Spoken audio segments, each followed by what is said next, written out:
Alright guys, welcome to Honey Hole Angling. Today we're going to be tying the straight shooter crab. This is a crab pattern I found on Sightcast Fly Fishing blog website, and it's a sweet little crab, and I had some of their materials already, so I decided to make it. I didn't have all the material, so I changed it up just a tad bit, but I'll link that blog article in the description so you guys can check it out. This video is going to be a little bit longer. It is a little bit more intricate fly to tie, but still overall not too hard. That's what it looks like on the bottom side. And here we go. We'll get right into it. So I'm starting with a size 4 hook. Throw it in the vise. We'll get our thread started.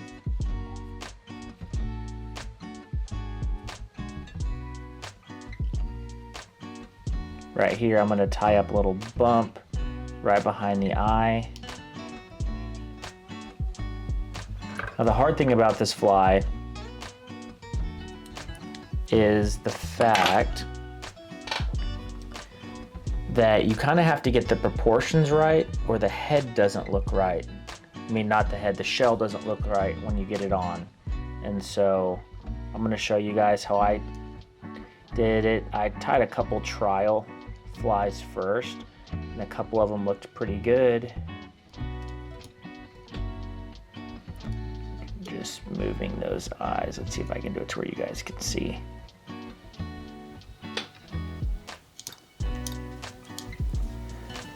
I think Gabe does a better job showing you guys without covering it.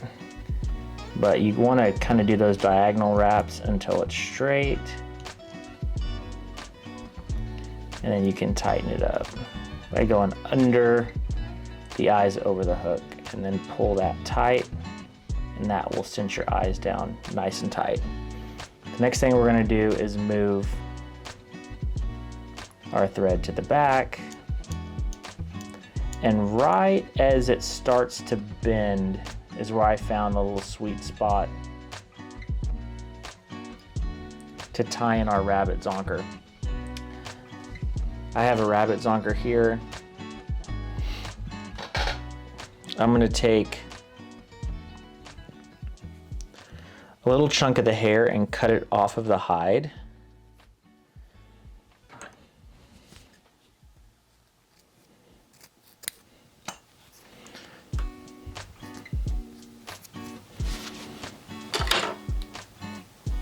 And then we're going to tie it in right there. That's a pretty healthy sized chunk, and just a little bit poking out, just like that. So we're going to secure it, do a loose wrap, do a couple tightening wraps. Some are a little long, you can pull those out.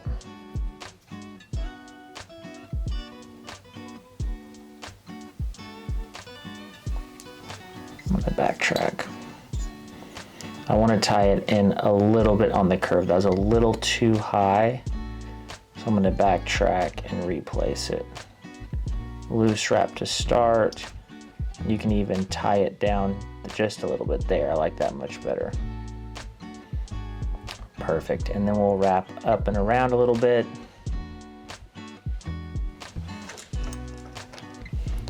My desk is a mess. Just like that. The next thing we're going to do is tie the shrimp eyes on.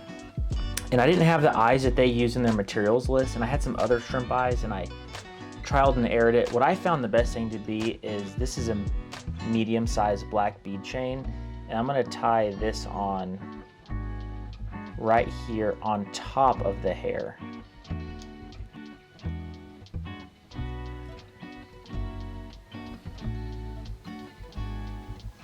We'll do that right there. Secure it. And I think it just looks cleaner if you do the rabbit zonker first and then tie the eyes in. So our next step is the crab legs. Now I have these pre-tied ones made from EP. I'm using stuff that I have. You can make these yourself. They're real easy. I'm actually going to do a video showing you how to make them. and I'll link it right here in the video so you guys can check it out when I actually make it. but for now you can use the pre-tied ones, but they're real easy. You just use chenille, tie a knot, cut the claws, color them. It's pretty straightforward. So the way I liked to tie these in, I like to move my thread all the way to the top and then tie it in like rubber legs, fold it over the thread, move it to the top, secure it down, and then hold these to the side as I tie it back. And what happens is those eyes push those legs out and hold them out.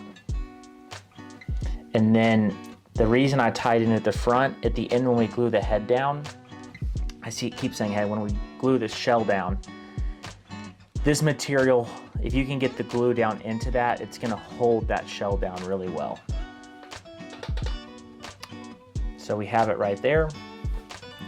The next thing we're going to do is we're going to tie the shell in. And here's what it looks like. It's made by Sightcast. It's called, they're easy crab shells. I took a green one and then put black dots on it just to give it some texture and some color variation. I like the way that it looks. And we're gonna flip our fly over to tie this in. Now what you want is you want this crab shell to be sitting right behind the eyes, just like this. If you guys can see that. That's the placement we're gonna want. And so you wanna tie this in so it folds back and it sits just like that. And so what we're gonna do is we're gonna flip it over to where the dots are down,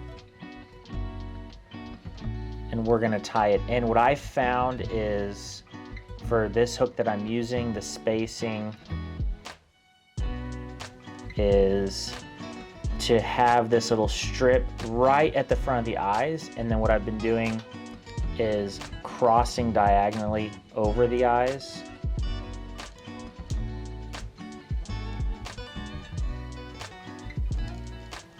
To secure it just in front of the eyes, and then when I fold it back, there's the shell, and the eyes are just poking out just a little bit, and it'll be a little more forward. Perfect. And when the material's stacked on top, it's gonna look real nice. What you don't want is that pushed all the way back to where your eyes are covered up. So that's perfect. We can work with that. I'm gonna move my thread back behind the legs, and you guys will see here that there's some space to tie there. And I'm gonna take and tie in my cactus chenille. Now I've been using orange on this, but you can use a more natural crab color. I know orange kind of looks like the egg sac. It's also a little bit brighter. I mean, you guys can tie them how you want. You can use the colors that you want. That's the cool thing about this fly tying, is you can really do it how you want. And I'm real confident that the redfish will see this and it's orange and they'll eat it. So I'm gonna tie this in, starting right behind the legs. Let's see if I can grab that. There's gonna be a lot of stuff hanging off the vise here in a second, and it's gonna get real finicky. This is why you gotta take your time a little bit on this fly. It's fairly easy, you just have to take your time. So we're just gonna let that hang out there. We're gonna move our thread forward to in front of the legs, and we're gonna tie in 3 sets of rubber legs. I'll kind of angle it so you guys can see better.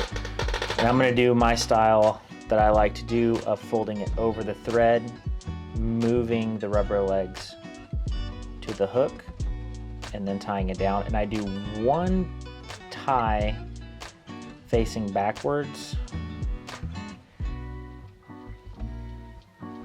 I'll kind of position the legs where I want them, and I'll do 1 wrap, and that kind of puts them off to the side and pushes them back just a little bit. We're gonna move our thread forward. And this is where it's gonna be finicky, till about halfway to the eyes.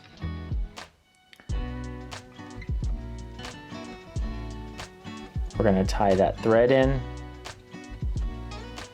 Same thing, move it to the hook, one wrap. I'm gonna separate these, kind of get them in the position I want. I'm gonna do one wrap down. And I'm gonna move to right behind the eyes. Get my last one. I'm gonna fold it around the thread, just like that. Get them in the position that I want.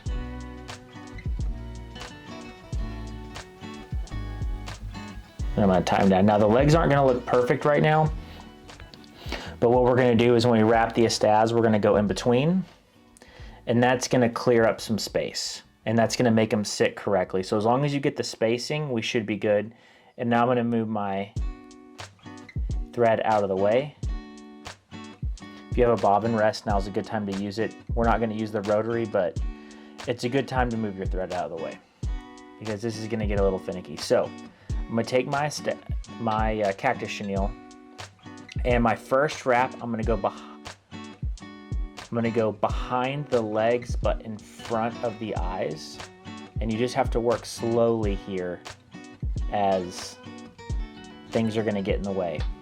After my first full wrap, we're gonna transition and we're gonna move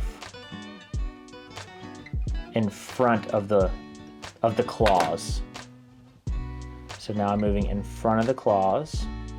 So I have a wrap there. And we're gonna do one more wrap moving slightly forward. We're still gonna stay behind the legs. Now the next wrap that we're gonna do, we're gonna take that third leg and we're going to go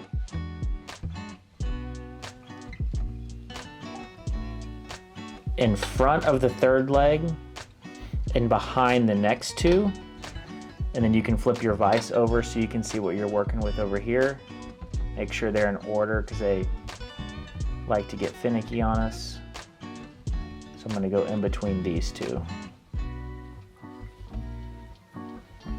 Make sure. And we're just gonna take our time and move forward. So the next wrap, we're gonna switch. We're gonna go in front of the two legs and behind one. Move it forward.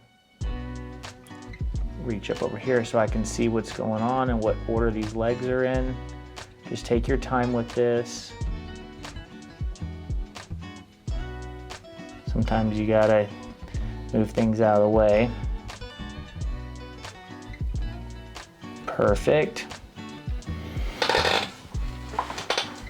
And then last but not least, in the last one, we're gonna go in front of the last set of legs. One wrap in front of the legs, pull down real tight.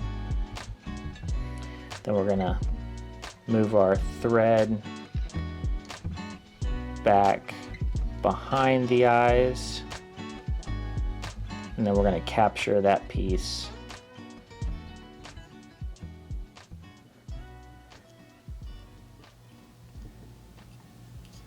Right there. Make sure that I like to put my finger and push everything away. So that way I only trim that piece of cactus chenille or estaz. And now what I'm gonna do is I'm gonna move my thread in front of the eyes, do a couple secure wraps,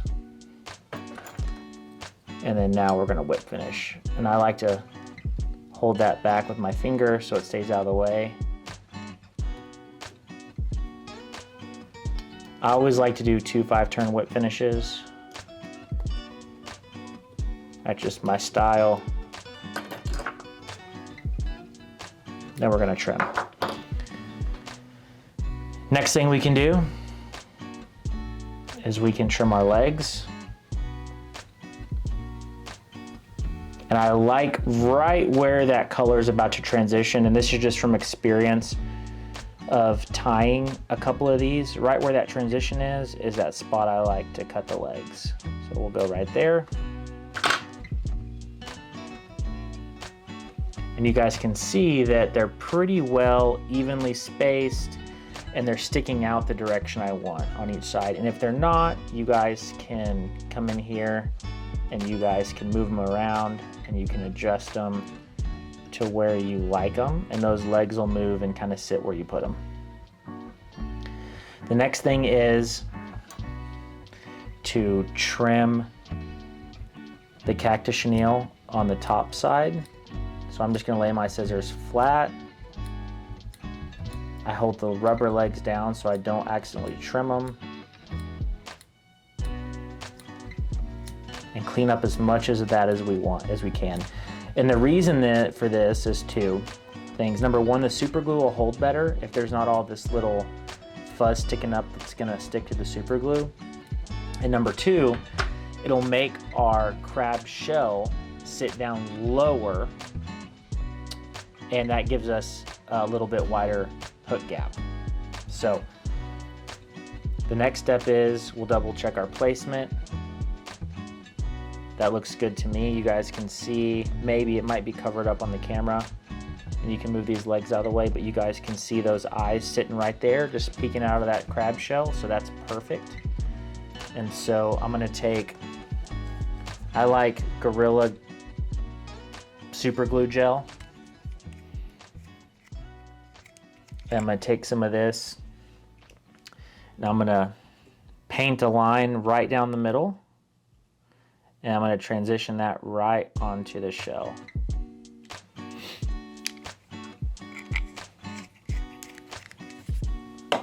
Next thing I'm going to do is I'm going to push that shell down.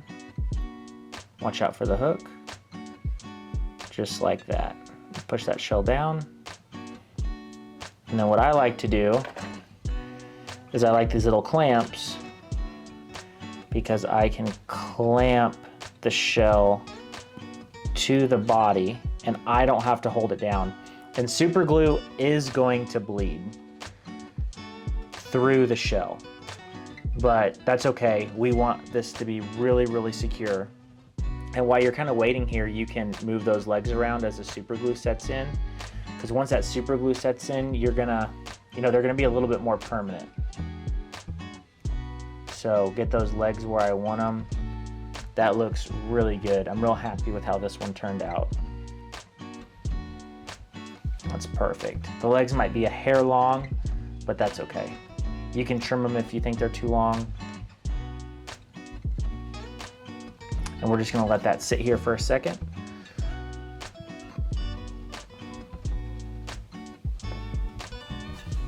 This stuff does dry pretty quick, and that clamp likes to stick to that a little bit. I think that's pretty good. Feels like it's on there. You can fold it down. Super glue's still a little wet. You guys can leave those clamps on for longer. Since we're in the video, the last thing I'm gonna do to finish us off is just cover up where I whip finish with a little bit of loom flow. Secure those thread wraps. Hit it with the UV light.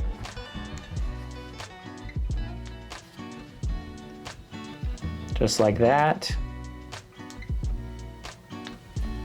I'm gonna put that clamp on, but that's what the final product's gonna look like right there, guys. Just like that. Good looking little crab. I like it a lot. I can't wait to fish it. I know it's gonna catch me some redfish. Gonna hold that down. I'm gonna leave it on there for a bit, let that dry, but that's gonna be the end of the video, guys. I hope you enjoyed this. Like I said, I'm gonna put the link to the blog post I saw this fly in the description below. And then I'm gonna link all the materials in the description as well. If you guys need to order anything, it helps us out if you purchase through the link. If you guys can support your local fly shops when buying materials, please do that as well.